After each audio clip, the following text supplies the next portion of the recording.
It's already being recorded.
so, We're all gonna have to speak up. yeah, I'm gonna be in another room. So you do that.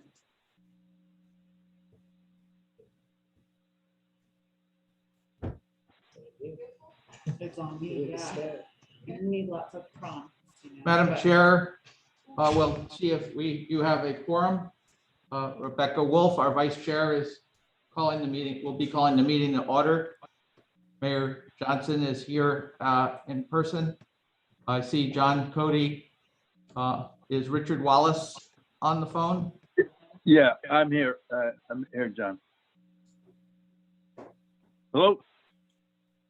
Can you hear me? I'm not able to hear you, Richard, but we can see your box light up. Is Treasurer Heather Campbell on the phone? I'm here.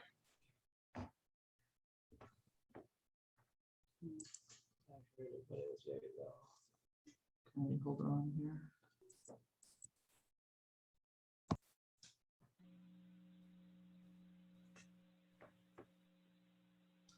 Chris Shale, could you attempt to speak to see if we can get audio? Yep, I'm here. This is Chris Shaw. It just sounds like maybe the whole speaker is- Hold on. We can hear one another on Zoom.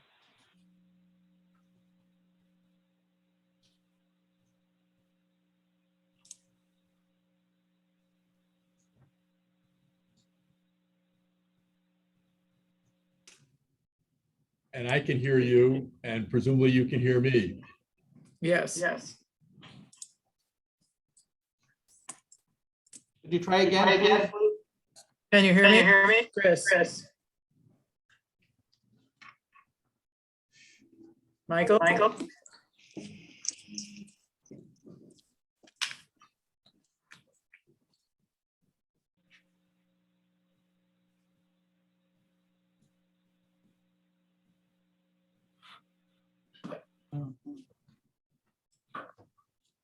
Hello, everyone.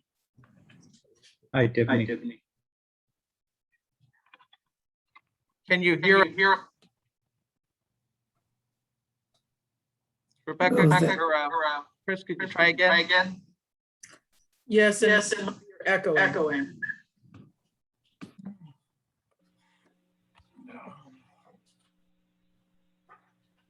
One moment, please.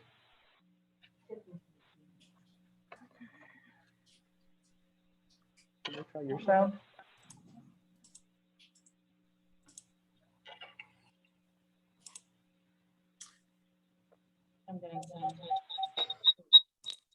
Where are the members of the AV club when we need them?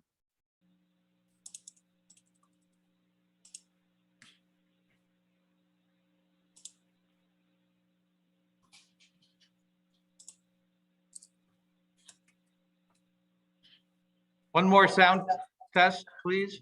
Testing from Chris Shaw. Testing from John Cody. Thank you.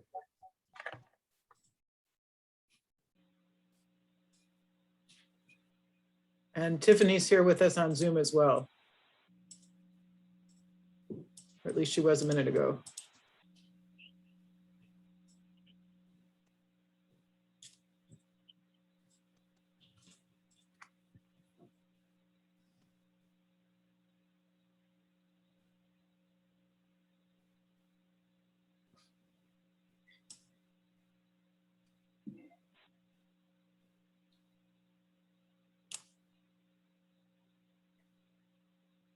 Can't hear anything. Tiffany, can you hear me? Tiffany, Yes, would you like us to call the roll? yes, please. I can't, yeah, it keeps going in and out on my end.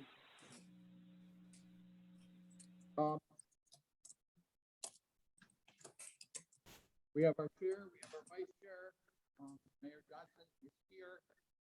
Richard Wallace here. John Cody here. You're Here. covering the mic? Mike, we're not hearing you. You're very distant. Is that any better? Yes. Okay.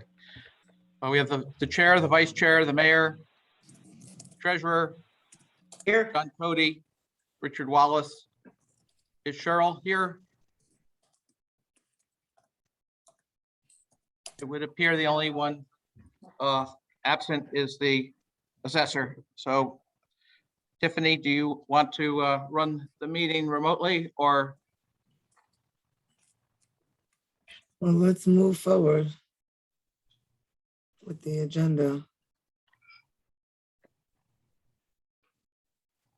I'm not hearing her. Wait here.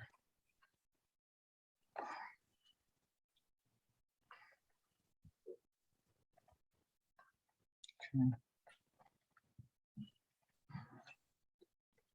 On 100%.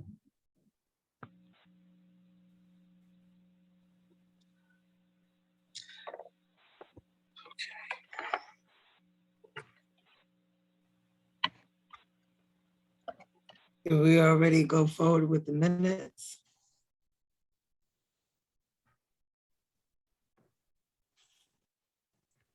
Hello? Michael? Sorry for the technical difficulties. You can Michael, did we move forward with the raise your minutes? hand.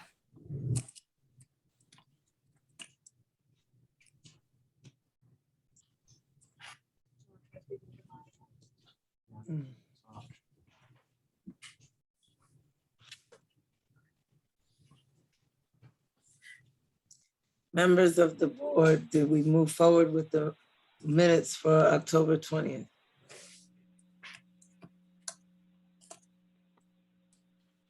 I move that we accept the meeting or the minutes of October 20th. I make a second that we accept the minutes. Thank you, thank you. Anyone opposed? Minutes accepted. Now, on the agenda, we have Living Communities Consultants. I cannot hear you, Mike. It sounds like the mic, Madam Chair, yes.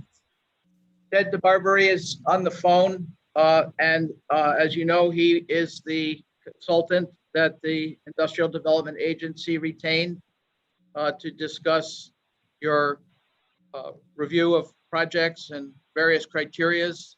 And Rebecca, would you like to introduce him?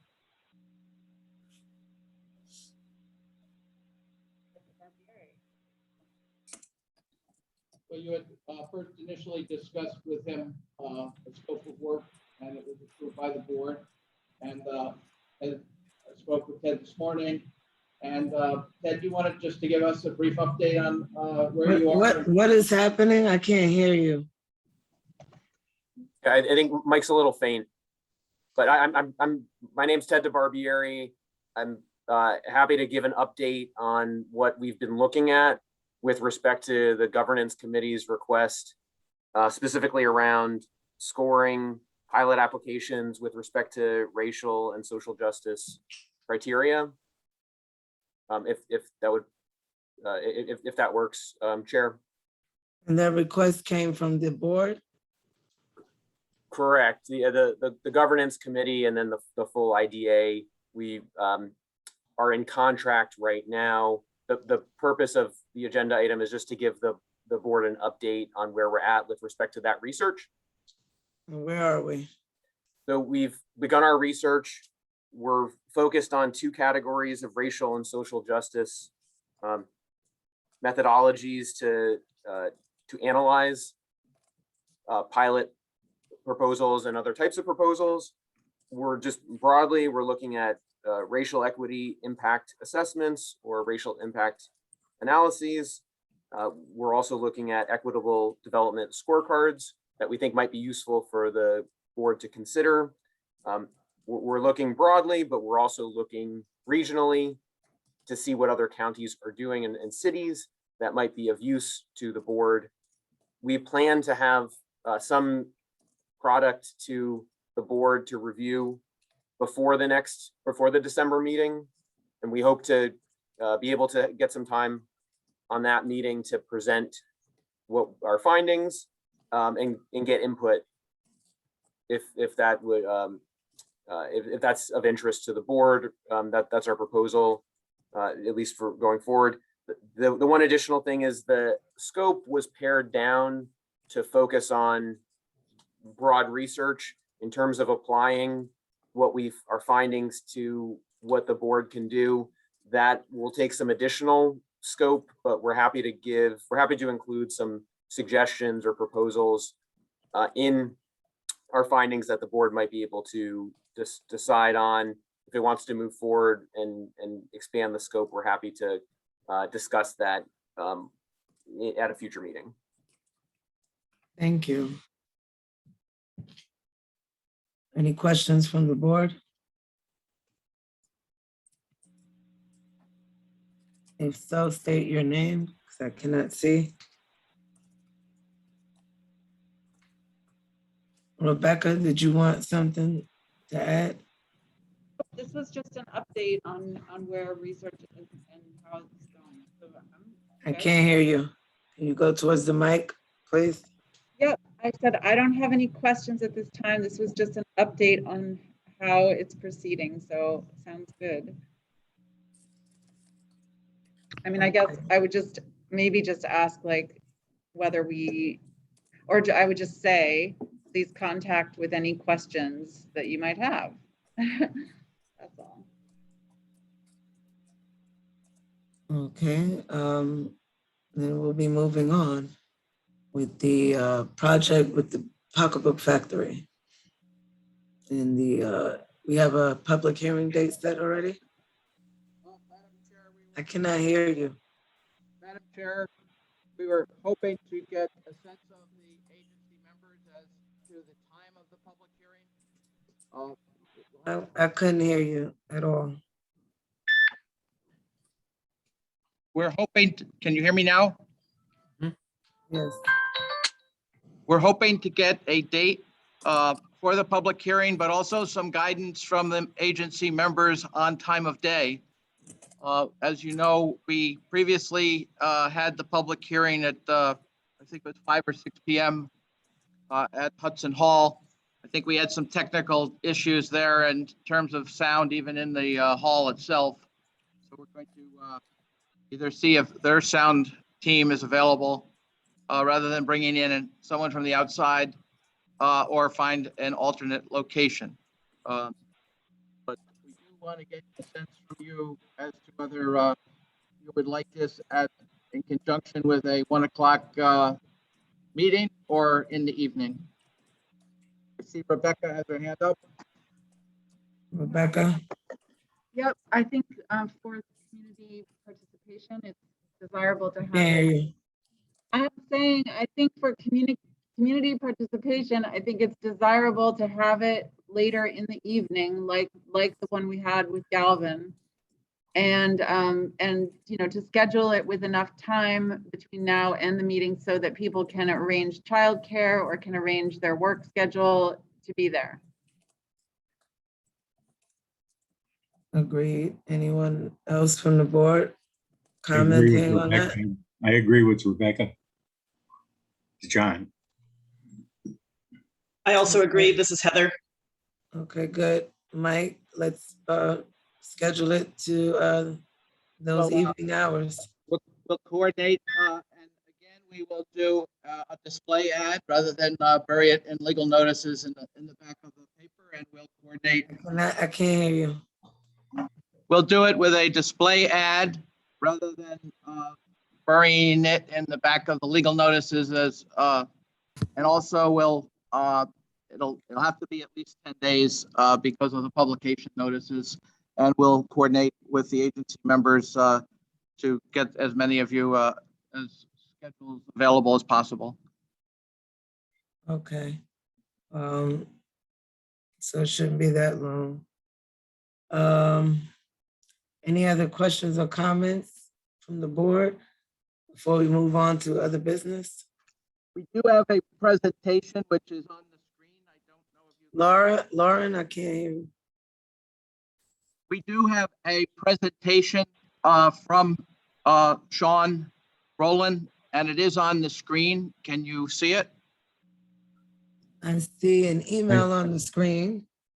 I see an email as well.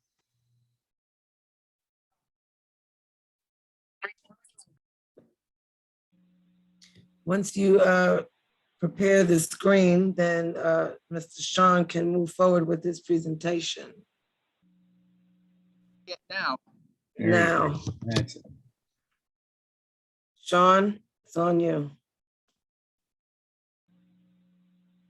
Okay, great. Please If speak up. I'm talking at this volume, does it work or no? Yes. Okay, awesome. So this is the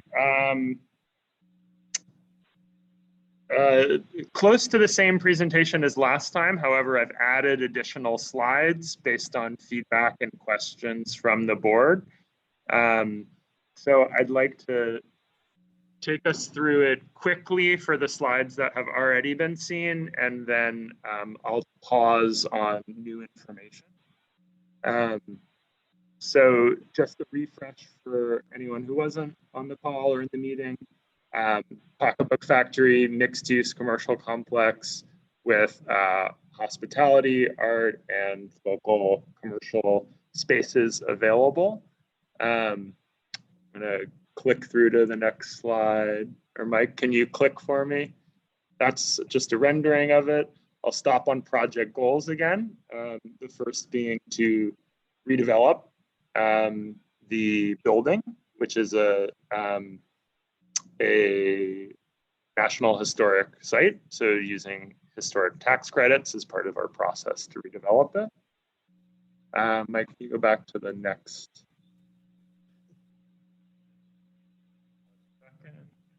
Okay. To build an economically sustainable venture.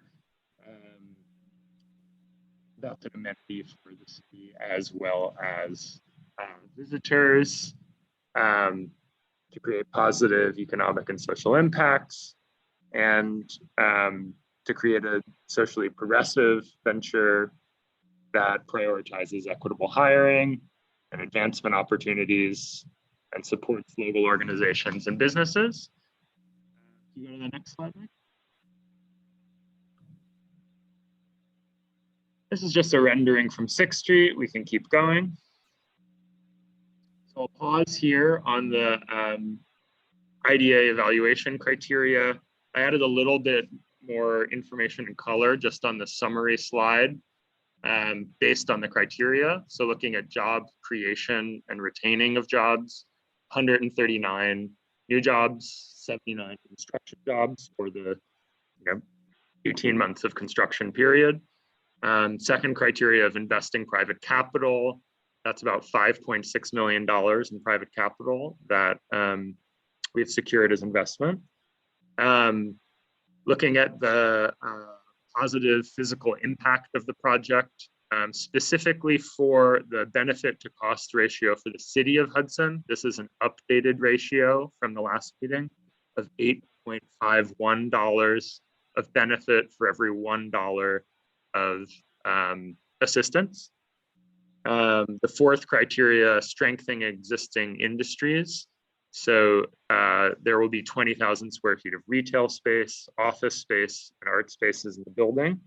All of those are current existing uses or businesses that are important or industries that are important to Hudson.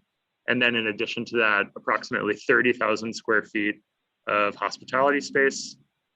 Fifth criteria, revitalize a distressed area. The entire building is a distressed area. It's a block and about an acre site and a half-acre courtyard, which will be completely revitalized. And then for this presentation, the last criteria I want to spend more time on, which is serving the needs of residents. And as we get down through the slides, I'll particularly pause on additional information for workforce development program, which I've gotten feedback from the board is important and they'd like to see more details. Mike, can you keep going? This slide is consistent with what we showed last time, job creation, both permanent and construction jobs. This is also available in the Camoin report that we've submitted So I'd like to keep going if that's okay, unless the board has any questions on it. This is a new chart based on requests for a little bit more detail from last time, or a clearer way to look at this. So economic impact, specifically looking at both Columbia County and then on the left, and then the city of Hudson on the right. So the first column in each of those graphs shows job creation. So for Columbia County on the graph on the left, 139 new jobs. The blue shows direct, green shows indirect, gray shows induced. The second bar in the middle for earnings over a 10-year period. So for Columbia County, $5.8 million. And then sales on the graph all the way on the left, $17.75 million in Columbia County. And then going back over to the city of Hudson side, since I think that is of particular interest to the board, 47 new jobs, earnings of over $1 million, sales of over $3 million. So this is really a summary graph of what's already in the Camoin report. But we thought it would be nice to look at it as a bar graph so you can really see those breakdowns. Next slide, Nick. Going. This is the same as last time. It summarizes our sources and uses, and the equity portion of that, which is $5.6 million based on that, criteria for the board of private capital investment.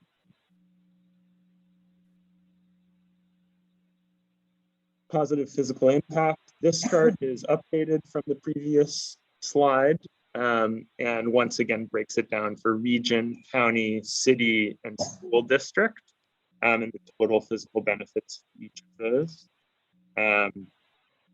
So for regional, 5.45 million, county 2.7, city 2 million, school district 736,000. And that was based on feedback to want to see the school separate from the city of Hudson. We went ahead and did that. This compares in a little bit more detail to the summary I mentioned above, the benefits to cost ratios for each. And separate for the city of Hudson, so that's 8.52 to 1. The city of Hudson School District, 3.25 to 1. Columbia County, 5.57 to 1, and the regional combined of 5.71 to 1. So hopefully those separate and combined metrics are helpful. Any questions from the board before we continue? All right. This slide is consistent with last time, strengthening existing industries. I talked about this a little bit above, and this graphic is really just meant to illustrate flow of pedestrian traffic from sort of the main commercial quarter on Warren Street into this new commercial complex or building. Keep going.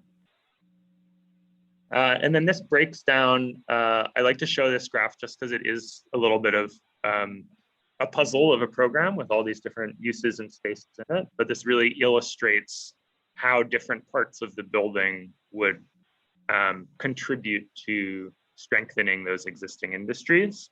I think it's also just helpful to see as people think and look at the building, since it's quite large, they can imagine what it'll look like when it's done. Revitalize the distressed area. These are aerial photographs of how the building currently looks. It's been vacant for nearly 50 years, performs very minimally on the tax rolls. And of course, why we're part of the discussion is how revitalizing the site will both improve the distressed area and also improve the performance of it for the city, for the school, for the region in terms of economic benefit and physical benefit. So these are renderings that show sort of 4 views of the building, upon completion. This is where I want to spend the majority of the time speaking. So all the ways that we envision and see the project serving the needs of residents, and pausing specifically on the first one, workforce development, to clarify and expand on what we're planning internally. Can you go to the next slide, Mike? So workforce development on this first slide, this lays out basically our commitment to an internal workforce development and training program for our own owner-occupied hospitality venture, which again is about a little less than half of the building, 30,000 square feet. So we are committed to building out a physical space for teaching, both in theory and practice-based vocational skills. The program would provide ongoing education opportunities to build skills for success in hospitality, and for upward advancement and mobility in the industry. I want to note that these skills, I think, are very transferable to other career paths. You learn about sales, customer service, culinary arts, and business management.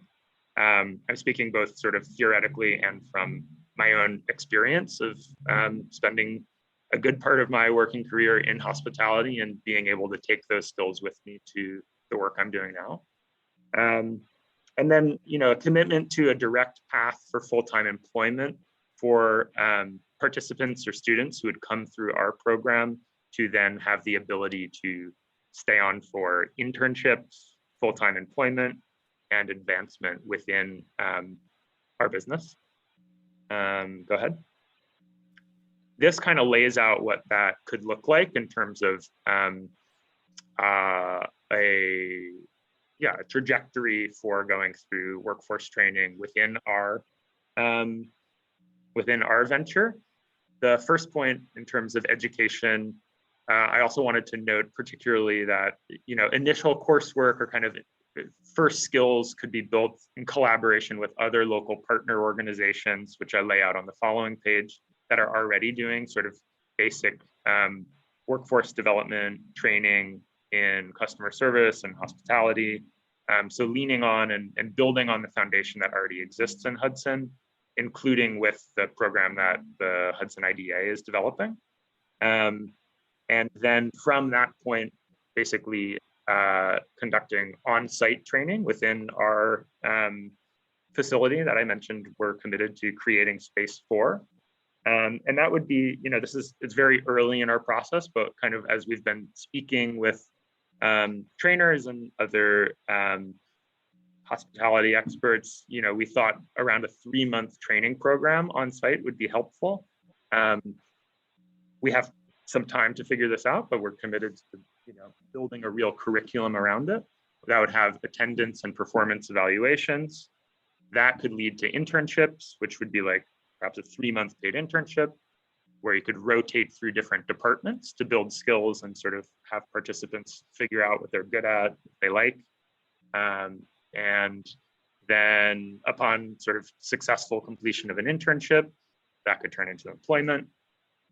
We'd also be excited to collaborate with other hospitality businesses within the city for a job placement. So let's say someone was great at, I don't know, being a server or a bartender, and maybe there's a role in our business at that time. Maybe there's also demand from other businesses in Hudson, so we could facilitate and would be excited to sort of collaborate with other organizations and businesses. Any questions from the board? I have a question about the. Rebecca Wolf? Yep, it's Rebecca. So the training program is, how are people accessing this training program? Is this like something that is done in coordination with ongoing programs that are already recruiting like residents to be trained? I guess I'm trying to understand, is that like a paid, like who's paying for the training? Is I guess what I'm asking. Yeah, so who's paying for the training? I think as part of, so there's, well, the first part of your question was how are we sourcing participants for our program? And I want to, can you go to the next slide actually, Mike? So laying out existing organizations that are already working in related spaces or the same space. So creating partnerships early on as sort of a way to create perhaps like a feeder or pool of folks who might want to participate. So that would be through ongoing conversations with the workforce training that the Hudson IDA has proposed creating, with other organizations with Hudson. Some of the ongoing conversations I've been having are with the 10th Academy, Regenerate Hudson. We've had initial conversations with Kite's Nest, although we have many more to have with them. Other ideas and organizations I want to reach out with and speak with are Spark of Hudson. I know that they've been working on workforce development initiatives with local community colleges, with Questar. I think we could add the high school into there as well. So really leaning on the work that's already being done in Hudson, and then providing, access to our program as an option for, like, where do you go from one of those programs? One of the answers could be to come and participate in ours, and that would be sort of driving you more towards or into attractive hospitality. So that was the thinking around that. Maybe actually go back up. I don't know if there's any, did I answer your question? Okay. So the rest of these slides were consistent with what we had last time, basically laying out how else are we creating or benefiting local community needs. One, accessibility to public spaces, both indoor and outdoor space. We've committed through our planning process to having the half-acre courtyard landscaped, open to the public during daylight hours, for passive recreational activities. We have a 6,000 square foot interior, basically lounge or space that people are welcome to enjoy without a paywall associated with it. You can go to the next slide, Mike. This shows the landscape plan, just roughly. People could enter either through Washington or Prospect streets, and there's kind of a large green. There'll be different seating areas. Continue. This shows ADA accessibility to all of those areas. Green building practices, while I think there's lots of conversation to have around how that benefits local residents, I think if we think kind of holistically or globally about responsibility to mitigate climate change and best practices, or being a thought leader in development and building, this is really important to us. This slide lays out the steps we've already taken in terms of partnering with NYSERDA to enter the new commercial building program. We've retained engineers to basically figure out all of the methods and programs we could use to make the building energy efficient, net zero ready for heating and cooling systems. Green water retention is super important in the city of Hudson because we have a combined sewer system and issues during large storm events. So we're committed to all of those measures. This details, a number of the spaces that we envision supporting existing industries or organizations. So affordable retail space on the ground floor that would be below market rent for what exists on Warren Street, realizing that many of the businesses that used to be there can no longer afford to be. And up to about 3,000 square feet of space on the ground floor, a whole floor, about 6,000 square feet that we are looking for sort of an anchor or tenant who would be able to run sort of like a hub or incubator for local non-for-profits. So let's say there was 5 or 6 organizations that might need 500 to 1,000 square feet of space and some sort of shared amenities or resources. This is something we've heard from multiple constituents in Hudson and leaders, that this type of space is hard to come by, and maybe organizations would benefit from adjacencies with other related missions. Art space, the top floor of this building is really beautiful, pretty stunning, and we envision that as a tenanted space. However, art spaces are typically open to the public, and that's like the point, that people can come to them and experience them. So we do see that as a benefit holistically to Hudson residents. These layout amenities, I'll just pause. Yeah, the only one I want to highlight here is garden, workshop, and lab space. This is on the ground floor next to our court, and we've envisioned partnering with, once again, a local nonprofit or education-based organization to run sort of ongoing classes or programming out of a specific room on the ground floor. I think it's about 1,000 square feet. There would be no rent expectation associated with that space and would specifically be for hosting classes and yeah, sort of community or not-for-profit events. And then, you know, we do see hotel or hospitality amenities as possible, and our vision is really that these spaces can operate both in a financially successful and beneficial way for the city, for our organization, and also be an amenity for folks who live in town, who work in town. So we see all of these as holistic benefits as well. Those are just floor plans for reference. Everything else is for reference. There's a schedule of our proposed pilot. There's a quick analysis here. This is all from the Camoin report as well. I just wanted to have it on the screen for questions. And I guess my question or, you know, hope from the board is to get feedback today, or perhaps this will happen during the public hearing on our proposed pilot and what you guys think and how we can move it forward.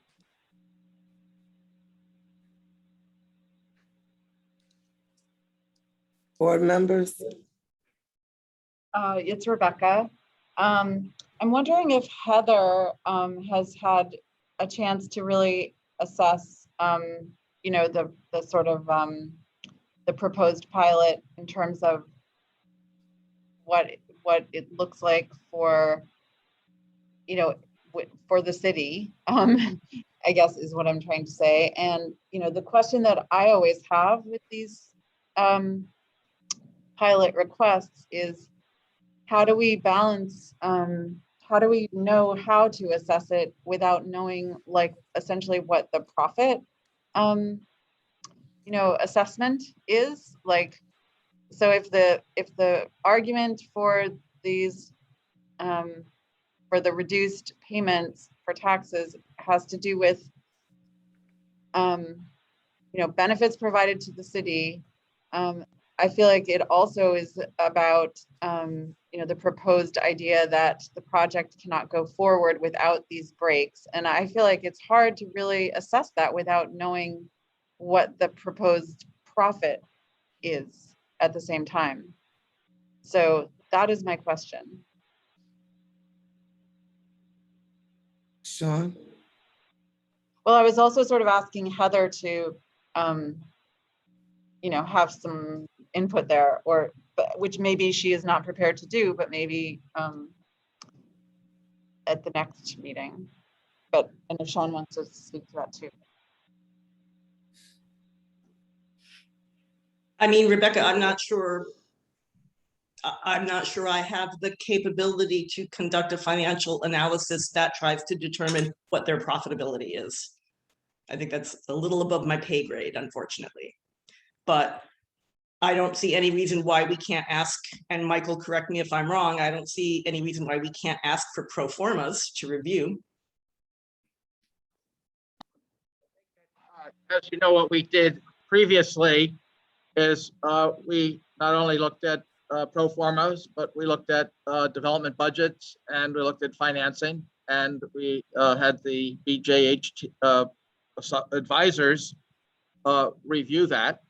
And in addition, you know, there are from different perspectives a variety of potential community benefits that derive from this by taking a building that's been empty for 30 or 40 years and re-engaging it. But there's some intangible aspects to this that you have to just absorb in your own mind, and then the community's response at the public hearing. But we can do it like a similar analysis that with the housing projects to sustain, as it relates to the pilot proposal. Ready? Any other questions? I think we have 2 more pages to go. Sean? Yeah, I'll just respond to Rebecca's point on, if the project is feasible without a pilot. I think for us, the driver of the reason why we're here is to be able to have a fixed schedule so that we can plan accordingly, so that we can even know if it's profitable.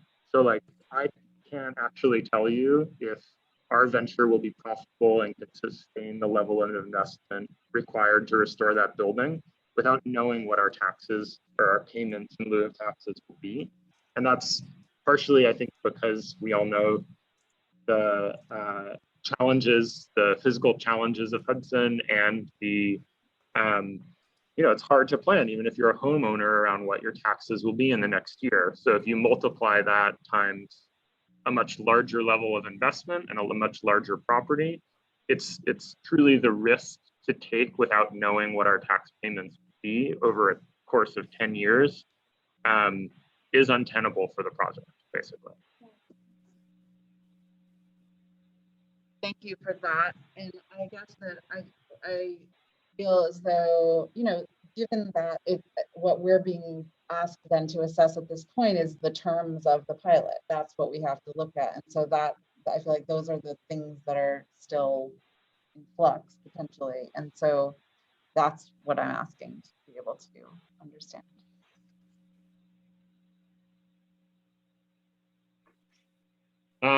Those are all the slides that I have to present. Happy to answer other questions, or Mike, I don't know, what comes next? Thank you. Are there any questions from the board before we have questions from the public?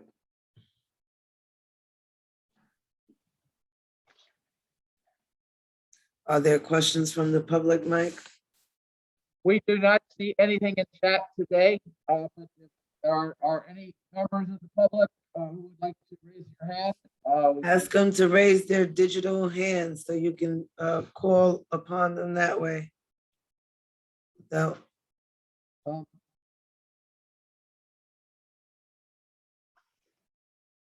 if there aren't any questions from the board or any other questions or comments from the public, Mike, do you have any other business for the board? No, Madam Chair. And these hybrid I Zoom- can't hear you. Just apologizing for these hybrid Zoom meetings, that maybe we have to go to one or the other. And not, but we will reevaluate that in consultation with you as the chair. But that's all I have. Thank you very much. Thank you. Madam Chair, I have a Scott? question. Yes, Joe. Scott?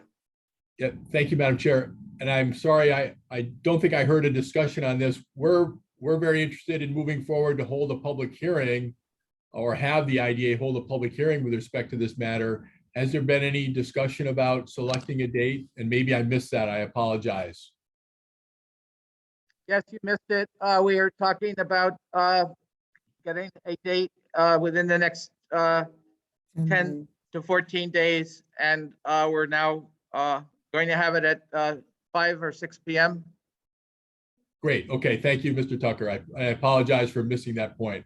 I heard the discussion. I didn't know that it actually been authorized to go forward on that. Thank you very much. But this is Rebecca, and so we do, it sounds like there's some additional information that we might be receiving before we schedule a public hearing, or what? Well, they have a proposal on the table. I can't hear you, Mike. Commenting on the proposal, it doesn't mean the agency can't ask questions or make changes to what has been proposed, but it would be helpful to have the public's input as you move forward with that process.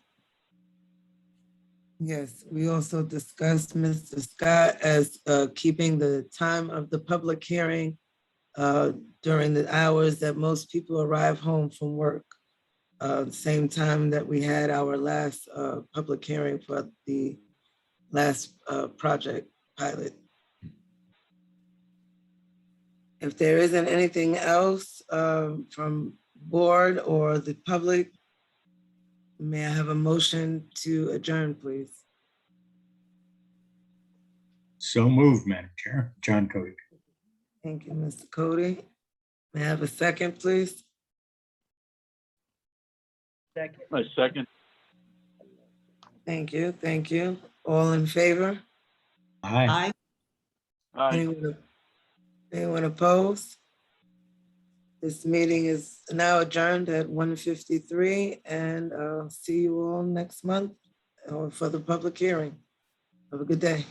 Thanks, Tiffany. Bye-bye. Bye.